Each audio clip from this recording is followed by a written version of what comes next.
মাটির চুলায় পিঠা বানাচ্ছি, অনেক সুন্দর হয়েছে। এই তো পিঠা বানানো শেষ। আসসালামু আলাইকুম, আশা করি সবাই ভালো আছেন। এখন ভাত রান্না করতেছি এক চুলায়, আরেক চুলায় গরুর মাংস বসিয়েছি। একসাথে দুই চুলায় আমরা রান্না করতেছি।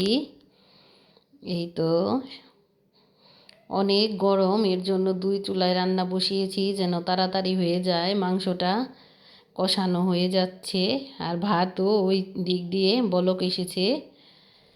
এখন ভাত হয়ে গেলে তারপর আবার এই তরকারিটা ওই চুলায় বসাবো, আর এটা আবার আরেকটা তরকারি বসাবো। এই তো এই চুলায় আবার আরেকটা তরকারি বসিয়ে দিয়েছি। এটা রানবো বেলে মাছ দিয়ে, সবজি দিয়ে, আর ওইখানে হলো গরুর মাংস। আজকে এগুলাই রান্না করব। সুন্দর, আমার রান্নাটা অনেক তাড়াতাড়ি হয়ে যাবে। গরমের ভিতরে আর বেশি সময় বসে থাকতে হবে না।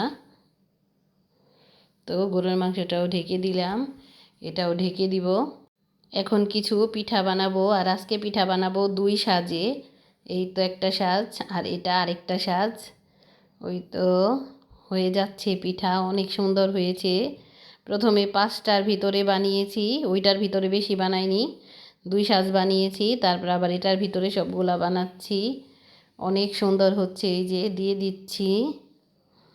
এইভাবে দেওয়াটাও আমার কাছে সহজ মনে হয়, এর জন্য আমি সব সময় গ্লাস বা বাটির ভিতরে রেখে ঢেলে ঢেলে দিই।